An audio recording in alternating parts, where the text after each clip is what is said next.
तो students 3D coordinate geometry को समझने के लिए ये हमारी दूसरी वीडियो है। इससे पहले भी एक वीडियो हमने अपलोड की है जिसमें हमने 3D कोऑर्डिनेट ज्योमेट्री को समझने के लिए जो बेसिक बातें हैं उसके बारे में हमने चर्चा की है।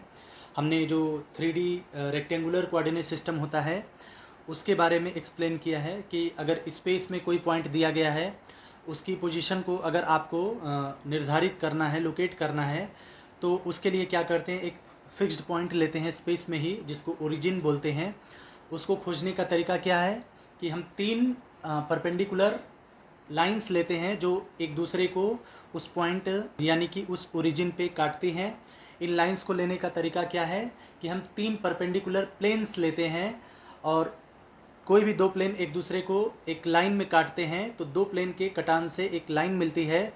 तो ऐसे ही तीन परपेंडिकुलर प्लेन्स हम लेते हैं जिनसे हमें तीन लाइंस मिलती हैं और वो तीन लाइंस एक दूसरे को जहाँ पे इंटरसेक्ट करती हैं, या यूँ कह लीजिए कि वो तीनों प्लेन्स एक दूसरे को जहाँ पे इंटरसेक्ट करते हैं उसी पॉइंट को हम लोग ओरिजिन बोलते हैं और उसके बेसिस पे हम लोग उस दिए गए पॉइंट की जो पोजीशन है उसका पता लगाते हैं। ठीक है, चीज़ों को फिर से एक्सप्लेन करने के लिए हम बातों को एक बार फिर से रिवाइज कर लेते हैं कि तीन प्लेन्स होते हैं हमारे पास। ठीक है, तीन प्लेन्स नाम दे दे रहे हैं हम यहाँ पे। ये x हो गया, ये y हो गया, ये z हो गया। ठीक है, तीन लाइन्स है हमारे पास। तो एक्स वाई लाइन को कंटेन करने वाला जो प्लेन होगा इसको हम बोलते हैं एक्स वाई प्लेन। ठीक है, ऐसे ही एक्स जेड लाइन्स को कंटेन करने वाला जो प्लेन होगा इसको हम बोलते हैं एक्स जेड प्लेन। इसको हम लोग बोल सकते हैं एक्स जेड या जेड एक्स प्लेन। ठीक है, ऐसे ही वो प्लेन जो लाइंस वाई और जेड को कंटेन करता है इसको हम बोलते हैं वाई जेड प्लेन। ठीक है, तो तीन प्लेन्स हमने ले लिया, x y plane, y z plane और जेड एक्स प्लेन। तो ये तीनों प्लेन्स एक दूसरे के परपेंडिकुलर हैं, एक सिंगल पॉइंट ओ पे काटेंगे।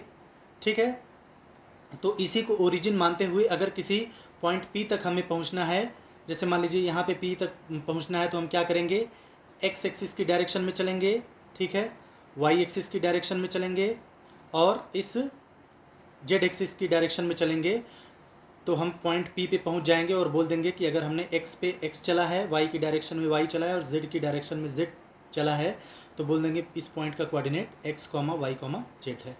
ठीक है, तो अब अगर हमें ये पता करना है कि एक लाइन कोई दी गई है स्पेस में और हमें पता करना है कि वो किस डायरेक्शन में है, तो उस डायरेक्शन के लिए हमने आपको पिछली वीडियो में बता रखा है कि हम लोग डायरेक्शन कोसाइंस या फिर डायरेक्शन रेशियोज़ का यूज़ करते हैं। तो डायरेक्शन कोसाइन के बारे में हमने पिछली वीडियो में भी थोड़ा बहुत बता रखा है। इस वीडियो में हम फिर से देख लेते हैं एक बार कि डायरेक्शन कोसाइन क्या होती है, डायरेक्शन रेशियो क्या होता है। इन सब चीज़ों को समझे बिना हम लोग आगे नहीं बढ़ सकते। ठीक है, तो डायरेक्शन कोसाइन का प्रयोग हम तब करते हैं जब स्पेस में किसी लाइन की डायरेक्शन को हमें बताना होता है। जैसे हम लोग 2D में किसी लाइन की डायरेक्शन को बताने के लिए टेन थीटा का प्रयोग करते हैं जिसको हम लोग ग्रेडियंट बोलते हैं। वो डायरेक्शन बताता है 2 डायमेंशन में किसी स्ट्रेट लाइन का।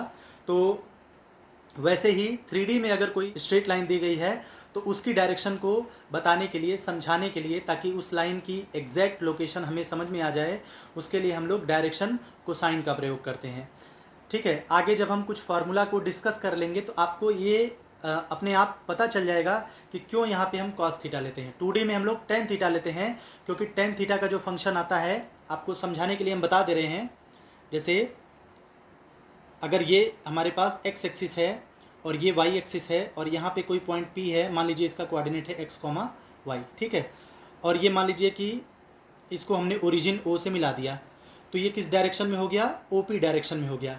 तो अगर ये डायरेक्शन एक्स एक्सिस से थीटा एंगल पे है, ठीक है, कुछ देर के लिए हम मान ले रहे हैं कि पी का चूँकि कोऑर्डिनेट एक्स वाई है तो इसका मतलब हो गया ये एक्स है, ये वाई है। कुछ देर के लिए हम लोग मान ले रहे हैं कि ओ से पी तक की जो डिस्टेंस है वो आर है। तो ये तो स्पष्ट है कि आर पाइथागोरियन थ्योरम से कितना हो जाएगा, under root x square plus y square. तो अब जैसे मान लीजिए यहाँ पे कॉस थीटा हम निकाल रहे हैं, इसको कुछ देर के लिए क्यों मान लेते हैं। तो अगर हम यहाँ पे कॉस थीटा निकालें तो कॉस थीटा कितना आ जाएगा, कॉस थीटा का मतलब हो गया थीटा के सामने जो साइड होगी उसको परपेंडिकुलर बोलेंगे, 90 डिग्री एंगल के सामने जो साइड होगी उसको हाइपोटेन्यूज बोलेंगे और जो बची उसको बेस बोलेंगे। तो कॉस थीटा क्या होता है? Base upon hypotenuse. ठीक है, तो बेस हो गया ओ क्यू अपॉन हाइपोटेन्यूज हो गया ओ पी, यानी कि x अपॉन आर, मतलब कि under root x square plus y square. ठीक है, अगर यहीं पे हम साइन थीटा निकालें तो आप देख सकते हैं कि साइन थीटा कितना हो जाएगा? परपेंडिकुलर अपॉन हाइपोटेन्यूज, यानी कि P Q upon O P. ठीक है, यानी कि y upon x square plus y square. ठीक है, तो ये तो कॉस थीटा हो गया, साइन थीटा हो गया। अगर यहीं पे हम टेन थीटा निकालें तो आप देख सकते हैं टेन थीटा की वैल्यू आ जाएगी perpendicular upon base P Q upon O Q, यानी कि y बाई एक्स। तो आप समझ सकते हैं कि कॉस थीटा का जो फंक्शन है इसमें अंडर रूट भी आ जा रहा है, साइन थीटा के फंक्शन में भी अंडर रूट आ जा रहा है, लेकिन टेन थीटा के फंक्शन में केवल y और x आ जा रहा है। तो इसका मतलब अगर हम फंक्शन की जटिलता के आधार पे बात करें, फंक्शन की कॉम्प्लेक्सिटी के आधार पे बात करें, तो हम कह सकते हैं कि जो टेन थीटा का फंक्शन है वो कॉस और साइन की अपेक्षा ज़्यादा सिंपल है। यही कारण है कि 2D में डायरेक्शन बताने के लिए हम लोग टेन थीटा का प्रयोग करते हैं, जो कि सिंपली y अपॉन एक्स है। यहाँ पे कोई भी अलग से शर्ड या फिर रूट साइन नहीं आ रहा है। तो यही काम जब हम लोग 3D में करते हैं तो 3D में जब डायरेक्शन की बात करते हैं तो वहाँ पे हम केवल कॉस थीटा लेते हैं, क्योंकि वहाँ पे जो कॉस थीटा का फंक्शन होता है वो सिंपल होता है। आगे जब हम लोग डिस्कस करेंगे फार्मूला, ठीक है, तो आपको साइन कॉस टेन तीनों लिख के दिखाएंगे, जिससे आपको क्लियरली पता चल जाएगा कि क्यों यहाँ पे कॉस थीटा प्रयोग होता है और कॉस थीटा का फंक्शन कितना आसान होता है। ये सब आपको आगे पता चल जाएगा। ठीक है, तो फिलहाल हम बात करते हैं डायरेक्शन कोसाइन पे। तो डायरेक्शन कोसाइन के बारे में हमने आपको पहले से बता रखा है कि अगर कोई लाइन है, ठीक है, हम एक बार फिर से 3D कोऑर्डिनेट सिस्टम ड्रॉ कर रहे हैं। तो ये मान लीजिए हमारे पास ये एक्स एक्सिस हो गई, ये वाई एक्सिस हो गई, ये जेड एक्सिस हो गई। हमने आपको बता रखा है कि 3D में किसी भी लाइन को x, किसी को भी y, किसी को भी z कह सकते हैं, बशर्ते कि वो राइट हैंड जो रूल है उसे फॉलो करे। इसका मतलब ये है कि उंगलियों की दिशा में अगर हम x एक्सिस को करें और 90 डिग्री मोड़ने पर जो डायरेक्शन है उसको y माने, तो अंगूठा जो है वो z एक्सिस की डायरेक्शन में होना चाहिए। अगर ऐसा फॉलो हो रहा है तो उसके हिसाब से हम किसी को भी x, किसी को भी y, किसी को भी z कह सकते हैं। ठीक है, तो जैसे मान लीजिए कि एक लाइन है हमारे पास, ये एक लाइन है। ठीक है, तो मान लीजिए कि ये जो लाइन है एक्स एक्सिस से मान लीजिए अल्फा एंगल बनाती है, और यही लाइन वाई से बीटा बनाती है और जेड से गामा एंगल बनाती है। तो हम ऐसा बोलेंगे कि कॉस अल्फा और कॉस बीटा और कॉस गामा, ये जो तीन नंबर्स आएंगे बहुत स्पेशल नंबर हैं और इन्हीं को हम लोग डायरेक्शन कोसाइंस बोलेंगे। डायरेक्शन बताते हैं इसलिए डायरेक्शन वर्ड है, और ये कॉस थीटा यहाँ पे ले रहे हैं, मतलब उस एंगल के कोसाइंस हम ले रहे हैं, इसीलिए यहाँ पे उसको कोसाइन बोलते हैं। तो इस तरीके से नाम पड़ा है डायरेक्शन कोसाइन। तो कॉस अल्फा को हम एल लिखते हैं, कॉस बीटा को एम लिखते हैं और कॉस गामा को एन लिखते हैं।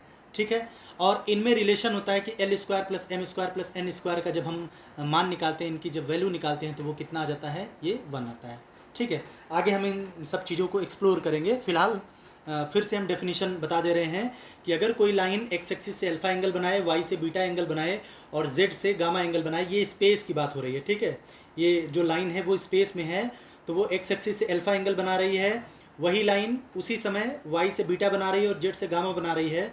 तो cos alpha, cos beta, cos gamma को ही हम लोग बोलते हैं डायरेक्शन कोसाइंस, और इन्हें रिप्रेजेंट करने के लिए एल, एम और एन का प्रयोग करते हैं। अब हम देखते हैं कि ये जो डायरेक्शन कोसाइंस हैं, यानी कि एल, एम और एन, इनमें एक संबंध होता है कि l square plus m square plus n square का जो मान होता है, इसकी जो वैल्यू होती है वो 1 के बराबर होती है।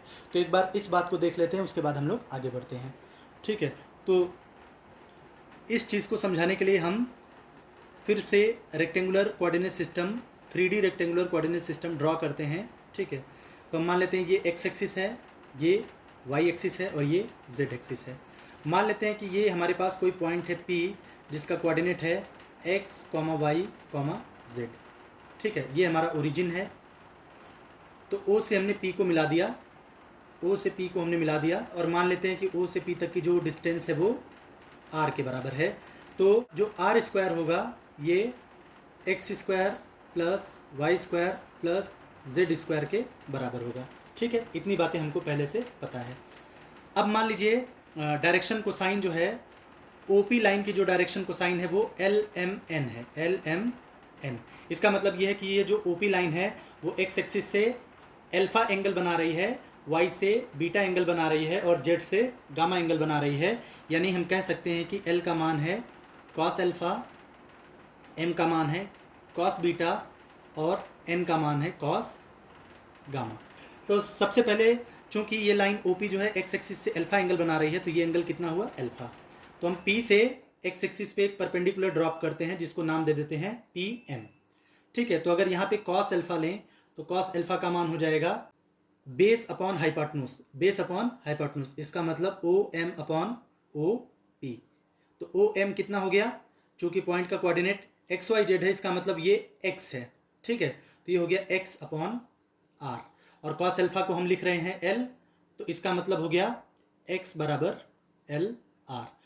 तो इसी तरीके से अगर वाई वाला एंगल हम लेकर चलें, वाई एक्सिस वाला एंगल अगर बीटा लेकर चलें, तो सेम पैटर्न पे हमें मिलेगा वाई बराबर एम आर, और इसी तरीके से जेड बराबर मिल जाएगा एन आर।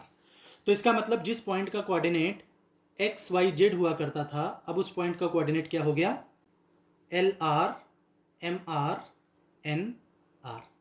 तो ये एक इम्पॉर्टेंट रिजल्ट है जो आपको याद होना चाहिए। ठीक है, ये बहुत इंपॉर्टेंट है। आप इसको ऐसे याद रखेंगे कि अगर O से किसी दिए गए पॉइंट P तक की डिस्टेंस यानी OP R है, और OP डायरेक्शन में जो डायरेक्शन कोसाइंस मिल रही हैं वो यल, यम और यन है, तो P का जो कोऑर्डिनेट होगा, वो P के जो कोऑर्डिनेट्स होंगे वो यल आर, यम आर और यन आर द्वारा दिए जाएंगे। ठीक है, अब हमें पता है कि O से P तक की डिस्टेंस क्या है, R है। ठीक है, जिसको कि हम लिख सकते हैं OP स्क्वायर बराबर आर स्क्वायर। अब ध्यान दीजिएगा, पॉइंट O का कोऑर्डिनेट हमें पता है, पॉइंट O का कोऑर्डिनेट है 0, 0, 0, और पॉइंट P का कोऑर्डिनेट हमने निकाला यल आर, यम आर और यन आर। ठीक है, और हमको पता है कि O से P तक की जो डिस्टेंस है वो R है, यानी OP स्क्वायर बराबर आर स्क्वायर है। तो हमें डिस्टेंस फार्मूला से पता है कि ये जो OP स्क्वायर की वैल्यू आएगी वो क्या होगी, अगर O का कोऑर्डिनेट x1 y1 z1 होता और P का कोऑर्डिनेट x2 y2 z2 होता, तब OP की वैल्यू कितनी आ जाती, under root x2 minus x1 का whole square plus y2 minus y1 का whole square plus z2 minus z1 का होल स्क्वायर।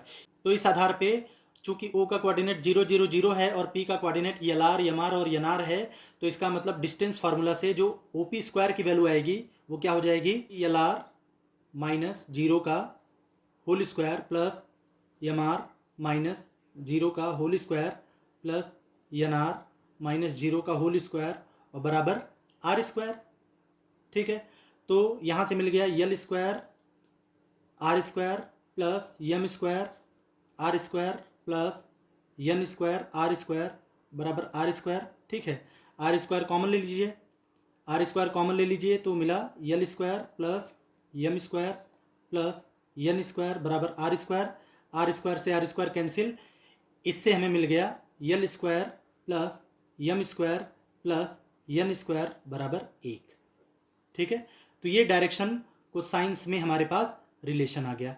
ठीक है, अब आप चाहें तो यल और यम यन की जो एग्जैक्ट वैल्यू है उसको रख सकते हैं। तो यल तो हो गया आपका कॉस अल्फा, तो cos square alpha plus cos square beta plus cos square gamma बराबर 1। ये हमारे पास रिलेशन आ गया डायरेक्शन को साइंस के बीच में। यहाँ पे जो ये एंगल दिख रहे हैं अल्फा, बीटा और गामा, इनको हम डायरेक्शन एंगल्स भी बोलते हैं। ठीक है, cos alpha, cos beta, cos gamma को डायरेक्शन को साइंस बोलते हैं और अल्फा, बीटा, गामा को डायरेक्शन एंगल्स बोलते हैं। तो आगे बढ़ते हैं और अगला टॉपिक देखते हैं, direction ratios and their relation to direction cosines. तो सबसे पहले बात करते हैं डायरेक्शन रेशियोज की। तो जिस प्रकार डायरेक्शन को साइंस को रिप्रेजेंट करने के लिए हम लोग एल, एम और एन का प्रयोग करते हैं, वैसे ही डायरेक्शन रेशियोज को रिप्रेजेंट करने के लिए हम लोग ए बी सी का यूज़ करेंगे, ए बी सी। ठीक है, तो ये तो नोटेशन हो गया। डिफाइन कैसे करेंगे, डायरेक्शन रेशियोज वो नंबर्स होते हैं, डायरेक्शन रेशियोज वो नंबर्स हैं जो प्रोपोर्शनल हैं किसके, डायरेक्शन कोसाइंस के, यानी ए बी सी ऐसे नंबर्स हैं जो प्रोपोर्शनल है किसके, एल, एम और एन के। इसका मतलब यही हुआ कि A proportional to L, B proportional to M और सी प्रोपोर्शनल टू एन। ठीक है, प्रोपोर्शनलिटी का मतलब ये है कि ए बढ़ाने पर L बढ़ेगा, B बढ़ाने पर M बढ़ेगा, C बढ़ाने पर N बढ़ेगा। ठीक है, यही प्रोपोर्शनलिटी होती है। ये असल में डायरेक्ट प्रोपोर्शन है। अगर यही A प्रोपोर्शनल टू 1/L होता तो इसका मतलब है A बढ़ाने पर L घटने लगता, जो कि आप ये सब बातें पहले से जानते हैं। ठीक है, तो अगर A प्रोपोर्शनल टू L है, B प्रोपोर्शनल टू M है और C प्रोपोर्शनल टू N है और A B C या फिर L M N एक ही डायरेक्शन में प्रयोग हो रहे हैं, तो इसका मतलब ये है कि L/A का मान उतना ही आना चाहिए जितना M/B का मान आना चाहिए और जितना N/C का मान आना चाहिए। तो चूंकि तीनों मान बराबर आने चाहिए, तो मान लीजिए ये किसी चौथी संख्या k के बराबर है, तो इसका मतलब हो गया कि L बराबर AK, M बराबर BK और N बराबर CK। मान लीजिए इसको कुछ देर के लिए इसको इक्वेशन 1 मान लीजिए और इसको इक्वेशन 2 मान लीजिए। तो अभी अभी हमने देखा कि L² प्लस M² और प्लस N² करने पर कितना आ जाता है 1। तो LMN की वैल्यू जो है इक्वेशन 2 में जो दिख रही है, अगर वो रख दें तो क्या मिलेगा, A² K² plus B² K² plus C² K² equals 1। यहाँ से अगर हम K का मान निकालें तो पहले तो K² कितना आ जाएगा, ये आ जाएगा 1/A² plus B² plus C², यानी कि जो K का मान आएगा, K का मान आ जाएगा आपके पास plus minus 1/√A² plus B² plus C²। ठीक है, अब यहाँ पे ये जो प्लस माइनस आ रहा है इसका भी मतलब है, वो मतलब हम थोड़ा सा आगे बढ़ने के बाद डिस्कस करेंगे। फिलहाल आप इतना समझ लीजिए कि K की दो वैल्यूज आएंगी, एक प्लस में आएगी और एक माइनस में आएगी। ठीक है, तो अगर K का मान इक्वेशन 2 में रख दें तो L कितना मिल जाएगा, L मिल जाएगा plus minus A/√A² plus B² plus C²। ऐसे ही M कितना मिल जाएगा, M मिल जाएगा plus minus B/√A² plus B² plus C²। और साथ ही साथ N कितना मिल जाएगा, N बराबर मिल जाएगा प्लस माइनस C/√A²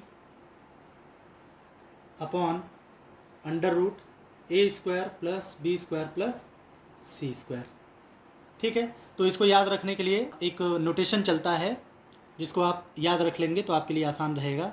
तो LMN अगर आपको निकालना है जब केवल ABC पता हो, यानी कि डायरेक्शन कोसाइन आपको निकालनी है और केवल डायरेक्शन रेशियोज आपको पता है, तब फार्मूला है कि LMN जो होगा वो किसके बराबर होगा, plus minus A/√A² plus B² plus C²।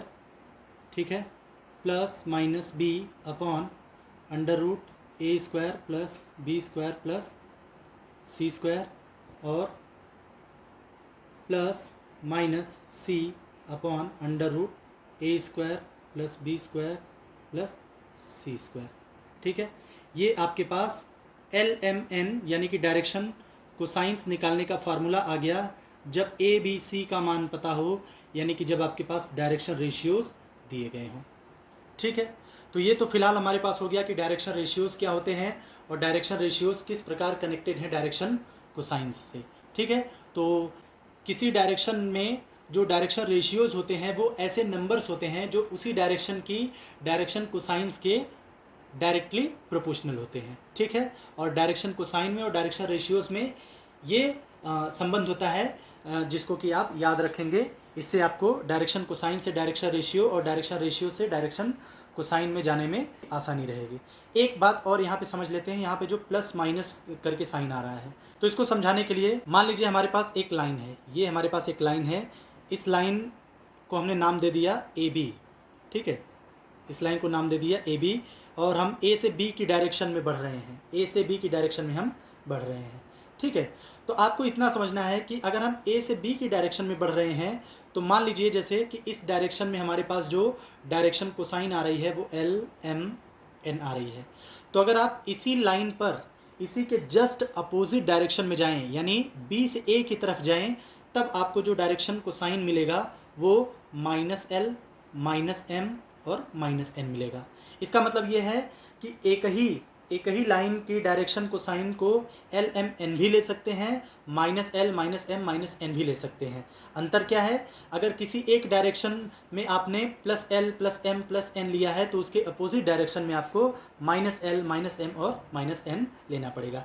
यही काम ए बी सी के लिए भी होगा।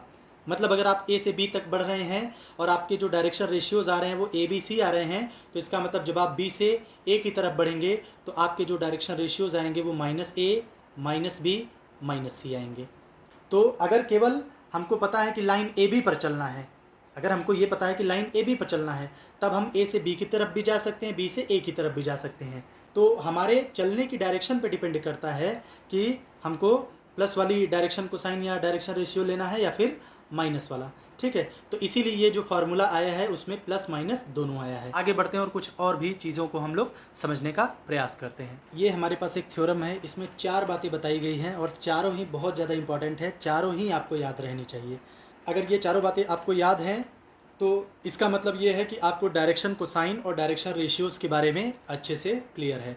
ये 4 बातें समझने के बाद एक और बात हम नोट में लिखवा देंगे, जिससे आपको क्लियर कट डिफरेंस पता चल जाएगा कि डायरेक्शन कोसाइन और डायरेक्शन रेशियोज़ में क्या अंतर होता है। क्योंकि दोनों ही डायरेक्शन बता रही हैं, दोनों ही एक ही डायरेक्शन के लिए प्रयोग हो रही हैं, तो स्टूडेंट के मन में ये कन्फ्यूजन आ सकता है कि कब हम डायरेक्शन रेशियो बोलेंगे, कब हम डायरेक्शन कोसाइन बोलेंगे। तो ये चीज़ें हम एक नोट में लिखवा के आपको क्लियर कर देंगे। तो पहले थ्योरम पे देखते हैं। तो थ्योरम में ये कह रहा है कि अगर P कोई पॉइंट है स्पेस में जिसके जो कोऑर्डिनेट्स है वो ए बी सी हो, ठीक है, तो ये P के बारे में ये जो 4 बातें यहाँ पे लिखी गई हैं ये हमेशा ट्रू होंगी। पहली बात क्या है कि O के रेस्पेक्ट में P का जो पोजीशन वेक्टर होगा यानी वेक्टर OP वो हमेशा A I cap plus B J cap plus C K cap के बराबर होगा। ये पहली बात है। दूसरी बात क्या है कि इस केस में ए बी सी जो दिख रहे हैं वो हमेशा ओ से पी वाली जो डायरेक्शन होगी जिसको वेक्टर ओपी बोला जा रहा है, इसी डायरेक्शन में डायरेक्शन रेशियोज़ को रिप्रेजेंट करेंगे। इसका मतलब ए बी सी जो हैं वो ओ से पी वाली जो डायरेक्शन है उस डायरेक्शन में हमेशा डायरेक्शन रेशियोज़ को रिप्रेजेंट करेंगे। तीसरी बात है कि अगर मान लीजिए ओ पी कैप निकाला गया है, यानी ओ से पी की डायरेक्शन जो है उस डायरेक्शन में एक यूनिट वेक्टर लिखा गया है ओ पी कैप, तो अगर वो O P cap l i cap plus M J cap plus N के कैप के बराबर लिखा जा रहा है, तो इसका मतलब वहाँ पे जो एल एम और एन है वो डायरेक्शन कोसाइंस होंगे। और उनका मान हम कैसे निकालेंगे, वही एल का मान निकालने के लिए ए अपॉन आर कर देंगे, एम का मान निकालने के लिए बी अपॉन आर कर देंगे और एन का मान निकालने के लिए सी अपॉन आर कर देंगे। यहाँ पे आर क्या है, आर ओ से पी तक की जो लेंथ है वो है। ठीक है, ओ से पी तक की जो लेंथ है वही आर है। और चौथी बात क्या है कि जो वेक्टर ओ पी है वो r times l i cap plus M J cap plus N के कैप के बराबर हो जाएगा। तो इस बात को समझने के लिए हम अपना जो रेक्टेंगुलर कोऑर्डिनेट सिस्टम है उसको ड्रॉ करते हैं। तो समझाने के लिए मान लीजिए ये एक्स एक्सिस है, ये वाई एक्सिस है और ये जेड एक्सिस है। मान लीजिए ये पॉइंट पी है जिसका कोऑर्डिनेट है वो ए बी सी है। मान लीजिए ये हमारा ओरिजिन है और मान लीजिए पी तक पहुंचने के लिए हमको एक्स एक्सिस पे, चूँकि इसका कोऑर्डिनेट ए बी सी है तो इसका मतलब है कि एक्स एक्सिस पे हमको ए चलना पड़ेगा, फिर वाई एक्सिस पे हमको बी चलना पड़ेगा, वाई एक्सिस पे हमको बी चलना पड़ेगा और इसके बाद जेड एक्सिस पे हमको सी चलना पड़ेगा। ठीक है, तो अगर हम ओ के रेस्पेक्ट में पी का पोजीशन वेक्टर लिखें तो इसका मतलब ये हुआ कि ओ से पी का जो पोजीशन वेक्टर है यानी जिसको हम वेक्टर ओपी बोलते हैं, तो ये वेक्टर ओपी यही बताता है कि ओ से अगर आपने चलना शुरू किया और पी तक पहुंच रहे हैं तो किन किन रास्तों से होके गुजरे हैं। तो आप एक्स एक्सिस पे ए कदम चले हैं, वाई एक्सिस पे बी कदम और जेड एक्सिस पे सी कदम। तो इसका मतलब यही हुआ कि A I cap plus B J cap और प्लस सी के कैप। ठीक है, तो इसका मतलब हो गया वेक्टर ओपी जो है वो A I cap plus B J cap plus C K cap के बराबर है। अब बात करते हैं कि ए बी सी को डायरेक्शन रेशियोज कैसे हम प्रूव करेंगे। ये तो पहली बात प्रूव हो गई। तो अभी हमने आपको बताया था, अभी हमने पीछे आपको बताया कि अगर P का कोऑर्डिनेट एक्स वाई जेड दिया गया हो और O से P की जो डायरेक्शन बन रही है, अगर उस डायरेक्शन में हम मान लें कि डायरेक्शन को साइन हमारे पास एल एम एन है, तो P का जो कोऑर्डिनेट होगा, P का जो कोऑर्डिनेट है वो एल आर एम आर और एन आर के बराबर होगा। P का जो कोऑर्डिनेट होगा वो एल आर, एम आर और एन आर के बराबर होगा। लेकिन यहाँ पे पी का कोऑर्डिनेट आपको दे रखा है जो कि ए बी सी है, तो इसका मतलब एल आर की वैल्यू ए हो गई, एम आर की वैल्यू बी हो गई, एन आर की वैल्यू सी हो गई। तो इसका मतलब अगर एल का मान निकालना चाहें तो ये हो गया ए अपॉन आर, एम का मान निकालना चाहें तो ये हो गया बी अपॉन आर, और एन का मान निकालना चाहें तो ये हो गया सी अपॉन आर। ये सब बात हम लोग पहले से जान रहे हैं। तो अब अगर ओ से पी की जो डायरेक्शन बन रही है, अगर उस डायरेक्शन में यूनिट वेक्टर निकालना है यानी कि ओपी कैप, तो ओपी कैप की वैल्यू क्या होगी, ये होगी vector OP upon mod vector OP. ठीक है, तो ये हो जाएगा वेक्टर ओपी, वेक्टर ओपी की वैल्यू कितनी है हमारे पास, A I cap plus B J cap और प्लस सी के कैप। ठीक है, अपॉन ओपी वेक्टर का मॉड यानी कि आर। तो ये हो गया हमारे पास A by are I cap, a by are I cap plus b by r j cap और plus c by r k cap. A by r किसके बराबर है, ए बाई आर एल के बराबर है, तो ये हो जाएगा l i cap plus M J cap, इसी प्रकार एन के कैप। तो यहाँ हमने जो तीसरी बात है वो भी प्रूव कर ली। तो अब ज़रा इस बात की भी चर्चा कर लेते हैं कि हमें कैसे पता चला कि ए बी सी जो है वो ओ से पी वाली जो डायरेक्शन है उस डायरेक्शन में डायरेक्शन रेशियोज ही हैं। ठीक है, हमें कोई सपना तो गिरा नहीं, तो हमें ये बात तो प्रूव करनी होगी ताकि हमें समझ में आ जाए। तो उसके लिए हम ज़रा पी के कोऑर्डिनेट्स को देखते हैं। तो वो कोऑर्डिनेट्स क्या हैं, l r m r n r, और जो कि ए बी सी के बराबर हैं। तो अगर आप यहाँ से इस इक्वलिटी को देखें, एल आर बराबर ए, एम आर बराबर बी और एन आर बराबर सी, तो आपको मिलेगा यल बाई ए बराबर एम बाई बी बराबर एन बाई सी और बराबर 1 बाई आर। तो आर तो कांस्टेंट है क्योंकि इस पूरे डिस्कशन में ओ से पी तक की जो डिस्टेंस है वो तो फिक्स रहने वाली है और उसी डिस्टेंस को हमने आर मान रखा है। ठीक है, यहाँ पे हम लिख दे रहे हैं ओ से पी तक की जो डिस्टेंस है उसी डिस्टेंस को हमने आर मान रखा है, तो ये तो डिस्टेंस फिक्स रहने वाली है। इसका मतलब एल बाई ए उतना ही है जितना एम बाई बी है और जितना एन बाई सी है। इससे ये पता चल रहा है कि ए प्रोपोर्शनल है एल के, बी प्रोपोर्शनल है एम के और सी प्रोपोर्शनल है एन के। और हम शुरू में ये ले करके चले हैं कि जो एल एम और एन है ये ओ से पी जो डायरेक्शन है उस डायरेक्शन में डायरेक्शन कोसाइंस है। तो अगर यल एम एन को डायरेक्शन कोसाइंस मान रहे हैं तो ए बी सी वो नंबर्स आ रहे हैं जो कि एल एम और एन के प्रोपोर्शनल हैं।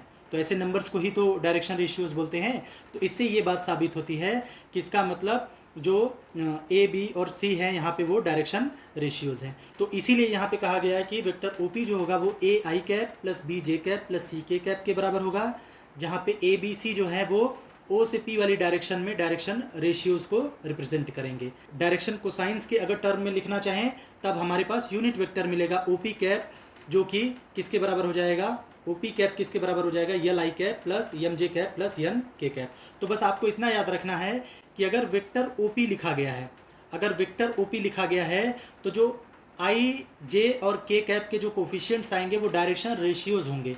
लेकिन अगर ओ पी कैप लिखा है तब आई कैप, जे कैप और के कैप के जो कोफिशिएंट्स होंगे वो डायरेक्शन कोसाइंस होंगे। ठीक है, तो अब यहीं पे एक और बात देख लेते हैं कि जो हमने वेक्टर ओ पी लिखा था वो हमारे पास था A I cap plus B J cap और प्लस सी के कैप।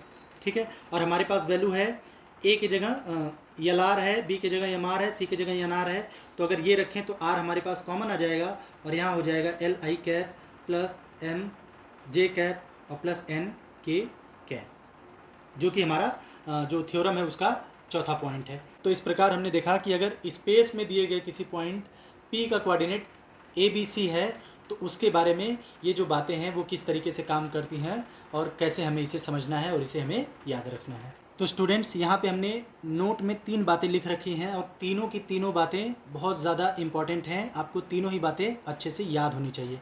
तो पहला पॉइंट बोल रहा है कि in any given direction cosines are always the direction ratios.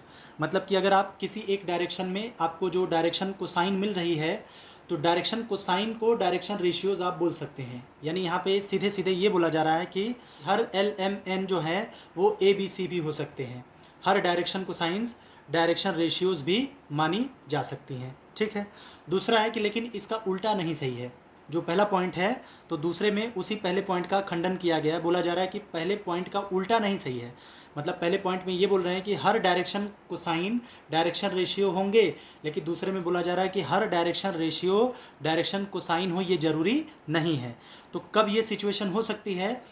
Situation के लिए यहाँ पे हमने लिख रखा है कि अगर ए बी सी को डायरेक्शन रेशियो लेकर चलें तो ये a b c direction cosine भी होंगे यदि और केवल यदि if and only if a square plus B square plus C square का मान कितना हो जाए? 1 हो जाए। ठीक है, ये तो ऑब्वियस है, क्योंकि एल एम एन जो डायरेक्शन कोसाइन होते हैं तो l square plus m square plus n square का मान क्या होता है? वो 1 होता है। तो इसलिए अगर ए बी सी को भी डायरेक्शन कोसाइन होना है तो इसका मतलब A square plus B square plus C square को क्या होना पड़ेगा? 1 होना पड़ेगा। अब तीसरी बात में जो है, इसी दूसरी बात को ही और ज़्यादा स्पष्ट किया गया है। इसमें बोला गया कि डायरेक्शन कोसाइंस जो होती हैं वो यूनिक होते हैं और डायरेक्शन रेशियोज जो होते हैं वो यूनिक नहीं होते हैं। इसका मतलब क्या हुआ?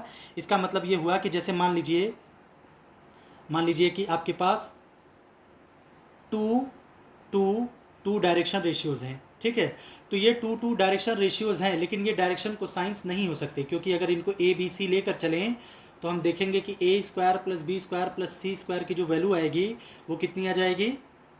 12 आएगी और 1 के बराबर नहीं होगी। तो इसका मतलब ये है कि ये डायरेक्शन रेशियो तो है लेकिन डायरेक्शन कोसाइन नहीं है। अब यूनिकनेस की बात क्यों की गई है? क्योंकि अगर इसी में 2 से भाग दे दें तो हमको क्या मिलेगा? 1 1 1, और फिर से अगर √3 से भाग दे दें तो हमको मिलेगा 1/√3 1/√3 1/√3। अब अगर हम इनको ए बी सी मान लें और A square plus B square plus C square अगर फिर से निकालें तो इस बार ये 1 आ जाएगा। 1/3 प्लस 1/3 प्लस 1/3, इसका मतलब 1 आ जाएगा। ठीक है, तो 2 को हमने 1/√3 1/√3 1/√3 बना दिया, और यहाँ से यहाँ तक आने का एक और केवल एक ही तरीका है कि 2 से पहले भाग दिया जाए, 1 1 1 बने, और उसके बाद फिर √3 से भाग दिया जाए। ये केवल एक ही ऐसा तरीका है जिससे हम A square plus B square plus C square को 1 बना सकते हैं। इसीलिए बोला गया है कि जो डायरेक्शन कोसाइंस होती हैं वो यूनिक होती हैं, लेकिन जो डायरेक्शन रेशियोज होते हैं वो यूनिक हो ये बात ज़रूरी नहीं है। तो ये अंतर है जो डायरेक्शन कोसाइन में और डायरेक्शन रेशियो में होता है, जिससे डायरेक्शन कोसाइन और डायरेक्शन रेशियो अलग अलग समझे जाते हैं। हालांकि दोनों का रोल सेम ही है, दोनों ही डायरेक्शन को बताने में यूज़ होते हैं, लेकिन डायरेक्शन कोसाइंस यूनिक होती हैं और डायरेक्शन रेशियोज यूनिक नहीं होते हैं। ठीक है, चलिए आगे बढ़ते हैं। तो स्टूडेंट्स, अगला टॉपिक है हमारा direction ratios and direction cosines of the direction joined by 2 points. तो मान लीजिए हमारे पास 2 पॉइंट्स हैं। एक पॉइंट ए हो गया जिसके कोऑर्डिनेट्स x1 y1 z1 है, और एक दूसरा पॉइंट बी हो गया हमारे पास जिसके कोऑर्डिनेट्स x2 y2 z2 हैं। ठीक है, हम मान ले रहे हैं ये हमारे पास ओरिजिन है, और ओ के रिस्पेक्ट में ये ए का पोजीशन वेक्टर है जिसको हम बोलेंगे वेक्टर ओ ए, और ओ के रिस्पेक्ट में ये बी का पोजीशन वेक्टर है जिसको हम लोग बोलेंगे वेक्टर ओ बी। ठीक है, तो इसका मतलब ये है कि वेक्टर ओ ए की जो वैल्यू लिखेंगे हम, तो ये कितना आ जाएगा? ये आ जाएगा x1 i cap plus y1 j cap और प्लस z1 k कैप। इसी प्रकार b का जब पोजीशन वेक्टर लिखेंगे o के रिस्पेक्ट में वेक्टर ओ बी, तो ये आ जाएगा x2 i cap plus y2 j cap और प्लस z2 k कैप। तो अगर हम वेक्टर ए बी की बात करें, वेक्टर ए बी की बात करें तो इस वेक्टर ए बी को लिख सकते हैं vector O B minus vector O A. तो ओ बी माइनस ओ ए करने पर मिलेगा हमारे पास x2 minus x1 I cap plus y2 minus y1 J cap और plus z2 minus z1 K cap. तो जैसा कि अभी अभी हमने पिछले थ्योरम में बात की कि अगर वेक्टर ओ पी लिखा गया है A I cap plus B J cap और प्लस सी के कैप के बराबर है, तो ओ से पी वाली जो डायरेक्शन होगी ए बी सी जो होंगे उस डायरेक्शन के डायरेक्शन रेशियोज होंगे। तो चूंकि वेक्टर ए बी का मान इस तरह से आया है x2 minus x1 I cap plus y2 minus y1 J cap plus z2 minus z1 K cap, तो इससे ये साफ जाहिर होता है कि डायरेक्शन रेशियोज ठीक है, डायरेक्शन रेशियोज़ को शॉर्ट में ऐसे लिखते हैं, direction ratios in the direction in the direction vector A B, ठीक है, joint by point A and B. तो ये डायरेक्शन रेशियोज़ क्या आएगी हमारे पास, ये आ जाएंगे x2 minus x1 comma y2 minus y1 comma z2 minus z1। तो अब अगर a से b तक की डिस्टेंस को हम मान लें ए बी, यानी वेक्टर ए बी का जो मॉड है उसको ए बी मान लें, तो अगर a से b की डायरेक्शन में हम यूनिट वेक्टर लिखना चाहें ए बी कैप, तो ये कितना आएगा, ये आ जाएगा x2 minus x1 upon A B I cap plus y2 minus y1 upon A B J cap और plus z2 minus z1 upon A B K cap.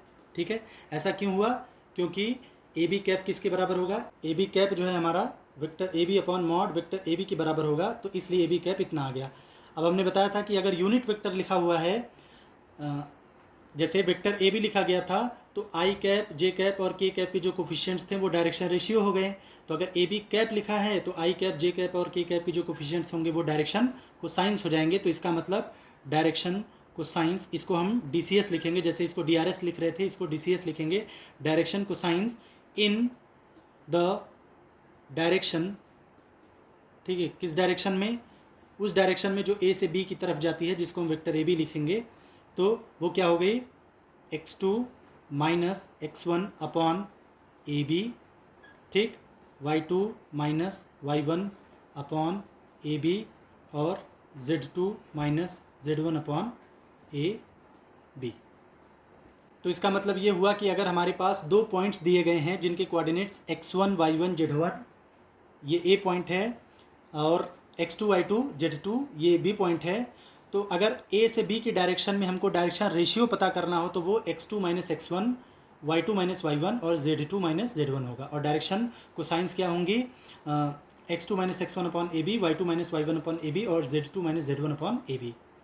अगर आप ए से बी की तरफ जा रहे हैं तब डायरेक्शन रेशियोज़ और डायरेक्शन कोसाइंस यही लेंगे। अगर आप बी से ए की तरफ जा रहे हैं तो डायरेक्शन रेशियोज़ नेगेटिव साइंस के साथ आ जाएंगे, यानी कि यहाँ पे minus x2 minus x1 minus y2 minus y1 और माइनस z2 माइनस z1 हो जाएगा। और डायरेक्शन कोसाइंस भी नेगेटिव साइन के साथ आ जाएंगी, यानी कि minus of x2 minus x1 upon A B, minus of y2 minus y1 upon A B और minus of z2 minus z1 upon A B. ठीक है, अगला टॉपिक है projection of a line on a given line. Projection of a line on a given line, एक line का किसी दूसरे line पे प्रोजेक्शन का क्या मतलब होता है, ये चीज़ हम लोग समझने वाले हैं। तो सबसे पहले आप मान लीजिए यहाँ पे एक पॉइंट दिया गया है, जिस पॉइंट को हमने नाम दे दिया P, और यहाँ पे एक लाइन बनी हुई है, इस लाइन को हमने कुछ देर के लिए कह दिया AB।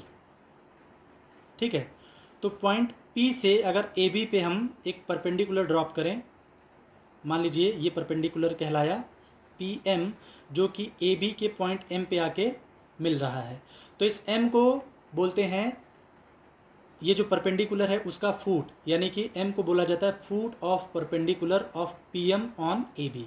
और यही जो फूट ऑफ परपेंडिकुलर है ये पॉइंट P का प्रोजेक्शन बोला जाएगा। यानी जो M है, जो है असल में फूट ऑफ परपेंडिकुलर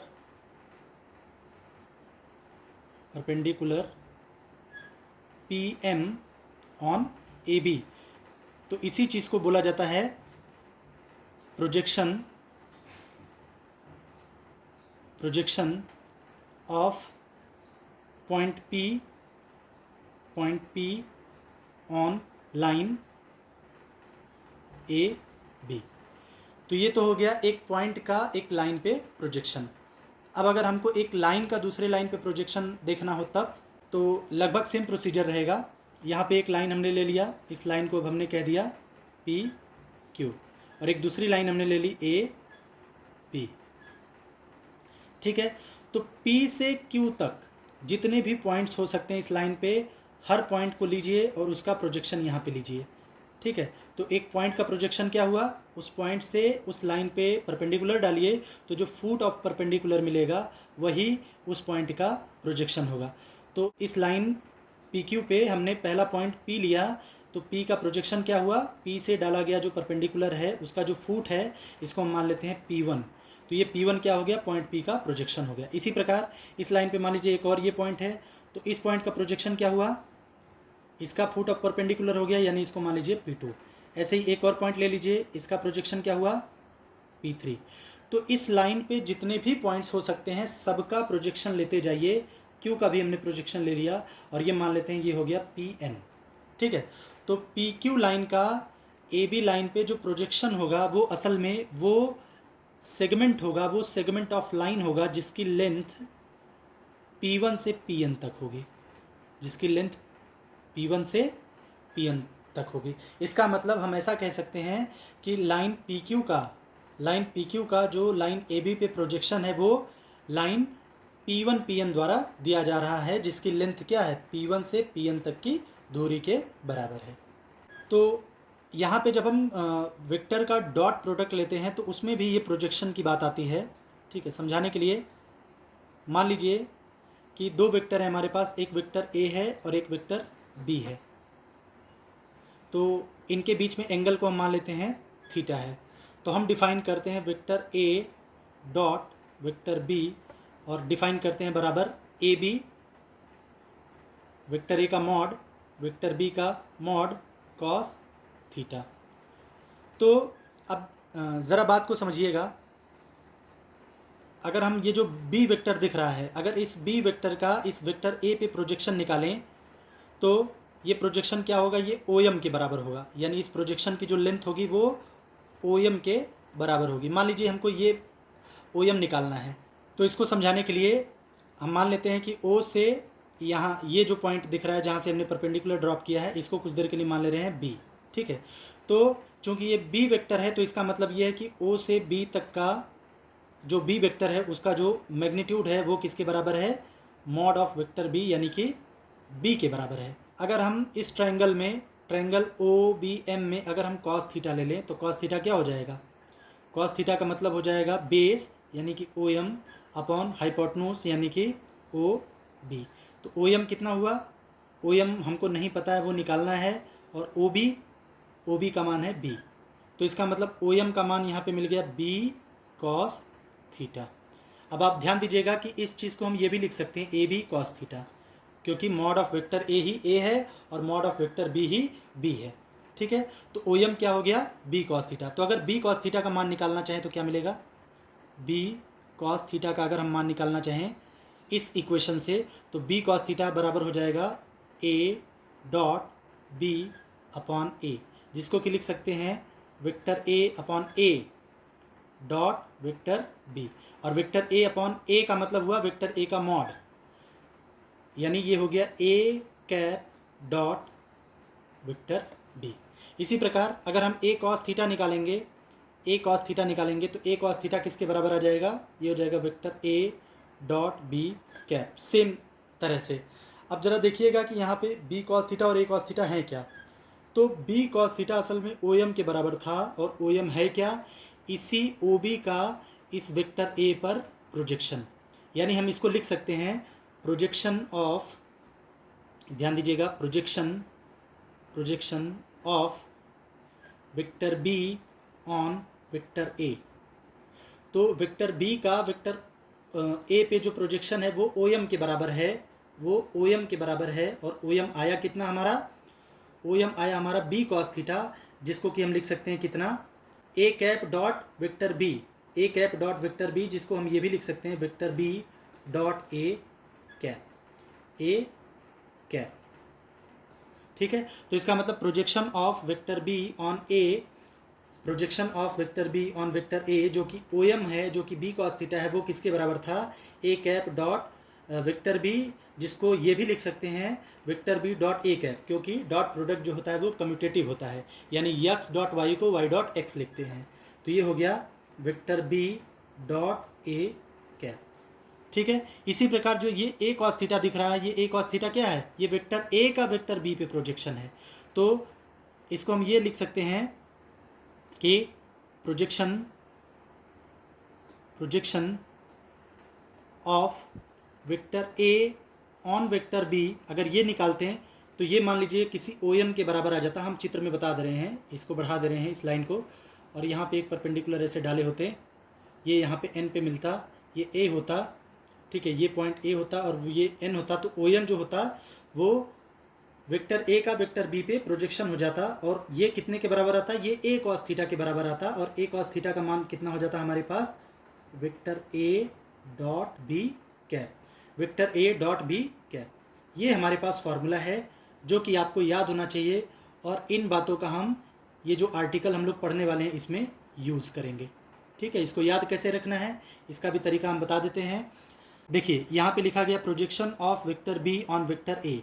तो जब भी वेक्टर बी का वेक्टर ए पर प्रोजेक्शन निकालना होगा तो वेक्टर बी का डॉट प्रोडक्ट होगा ए कैप से, यानी कि जिस वेक्टर का प्रोजेक्शन निकालना होगा उस वेक्टर का डॉट प्रोडक्ट होगा, और जिसकी डायरेक्शन में निकालना होगा उस डायरेक्शन में यूनिट वेक्टर लेंगे। वैसे ही अगर projection of vector a on vector b निकालना है तो ए का प्रोजेक्शन निकालना है बी पे, तो वेक्टर ए लेंगे, और बी की डायरेक्शन में निकालना है इसलिए बी की डायरेक्शन में बी कैप लेंगे। ठीक है, तो बी का प्रोजेक्शन अगर ए की डायरेक्शन में निकालना है तो बी डॉट ए कैप होगा, और ए का प्रोजेक्शन अगर बी की डायरेक्शन में निकालना है तो ए डॉट बी कैप होगा। जिस डायरेक्शन में प्रोजेक्शन निकालना होगा उस डायरेक्शन में यूनिट वेक्टर लेंगे, और जिसका निकालना होगा उस वेक्टर से उसमें डॉट प्रोडक्ट कर देंगे, हमारा आंसर आ जाएगा। तो स्टूडेंट्स अब हम बात करते हैं कि एक हमारे पास लाइन है जो कि पॉइंट ए और पॉइंट बी को ज्वाइन करने पर बनती है। पॉइंट ए के जो कोऑर्डिनेट्स है वो x1 y1 z1 है, और पॉइंट बी के जो कोऑर्डिनेट्स है वो x2 y2 z2 हैं। तो हमें लाइन ए बी का प्रोजेक्शन निकालना है इस लाइन पे, और इस लाइन के बारे में बस हमें इतना ही पता है कि इस लाइन के जो डायरेक्शन कोसाइंस है वो एल एम और एन है, यानी इस लाइन की डायरेक्शन में जो हमारे पास डायरेक्शन कोसाइन मिल रहा है वो एल एम एन है। तो इसका मतलब यही हुआ कि इस लाइन की डायरेक्शन में जो यूनिट वेक्टर आएगा, अगर हम उस यूनिट वेक्टर को मान लीजिए यू कैप ले रहे हैं तो ये यू कैप किसके बराबर हो जाएगा, l i cap plus M J cap और प्लस एन के कैप। ध्यान दीजिएगा, इस लाइन की डायरेक्शन में चूंकि डायरेक्शन को साइन पता है तो इसलिए हम यूनिट वेक्टर लिख सकते हैं। ये चीज़ें हमने पीछे के थ्योरम में देख रखी हैं। ठीक, अब हम अगर वेक्टर ए बी लिखना चाहें तो वेक्टर ए बी कितने के बराबर हो जाएगा, वेक्टर ए बी हो जाएगा vector O B minus vector O A, यानी कि ओ के रिस्पेक्ट में बी का पोजीशन वेक्टर माइनस ओ के रिस्पेक्ट में ए का पोजीशन वेक्टर। तो चूंकि ये जो कोऑर्डिनेट्स दिख रहे हैं यही, इन्हीं के साथ अगर आई जे के कैप लगा दें तो ओ के रिस्पेक्ट में इनका पोजीशन वेक्टर मिल जाएगा। ये चीज़ हम पहले देख चुके हैं। तो अगर पॉइंट ए का कोऑर्डिनेट x1 y1 z1 है तो इसका मतलब वेक्टर ओ ए जो होगा, वेक्टर ओ ए जो होगा वो कितने के बराबर हो जाएगा, ये हो जाएगा x1 I cap plus y1 J cap और प्लस z1 के कैप। इसी प्रकार अगर पॉइंट बी का कोऑर्डिनेट x2 y2 z2 है तो इसका मतलब ओ के रिस्पेक्ट में बी का जो पोजीशन वेक्टर होगा वेक्टर ओ बी, ये कितने के बराबर होगा, x2 I cap plus y2 J cap और प्लस z2 के कैप। अब ध्यान दीजिए, vector O B minus vector O A हमें चाहिए, तो अगर इन दोनों की वैल्यूज़ यहाँ रखें तो हमें मिलेगा x2 minus x1 I cap plus y2 minus y1 J cap और plus z2 minus z1 K cap.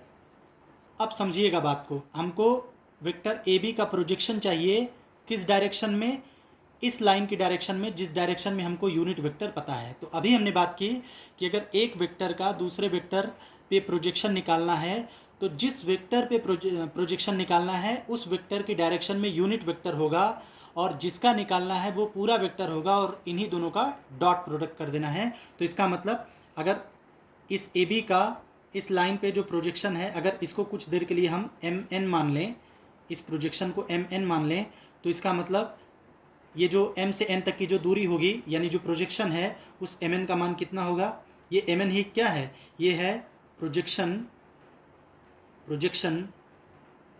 Of vector A be on the line.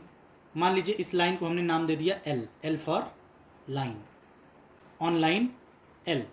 तो वेक्टर ए बी का लाइन L पे जो प्रोजेक्शन है वो एम एन के बराबर होगा, और ये प्रोजेक्शन आएगा कितने के बराबर, vector A B dot u cap.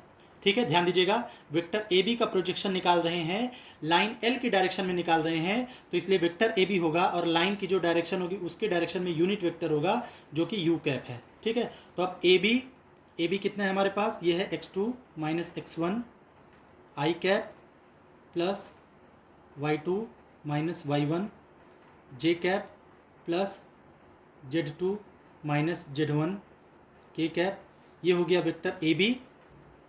अब इसमें डॉट प्रोडक्ट करना है किसका, l i cap plus M J cap और प्लस एन के कैप।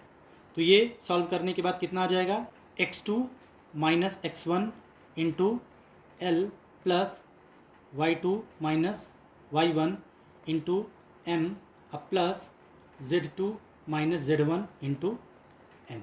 यही हो गया हमारे पास प्रोजेक्शन निकालने के लिए फार्मूला। तो इस हिसाब से हम लोग चीज़ों को सॉल्व करते हैं। अब जैसे मान लीजिए कि यहाँ पे हमको डायरेक्शन को साइन दिया गया था एल एम एन, तो अगर एल एम एन न दे करके ए बी सी दिया गया होता तो हम क्या लिखते हैं, तो एल का मान हो जाता A upon under root A square plus B square plus C square. ठीक है, एम का मान कितना हो जाता, B upon under root A square plus B square plus C square, और एन का मान कितना हो जाता, C upon under root A square plus B square plus C square. तो अगर ए बी सी दिया गया होता, मतलब डायरेक्शन को साइन न दे करके डायरेक्शन रेशियो दिया होता, तब इस एम एन का मान कितना आ जाता, तब इस एम एन का मान आ जाता x2 minus x1 into A plus y2 minus y1 into B plus z2 minus z1 into C और टोटल के upon A square plus B square plus C square. तो ये हमारे पास प्रोजेक्शन के लिए फार्मूला आ जाता जिसको आपको ध्यान रखना है। ठीक है।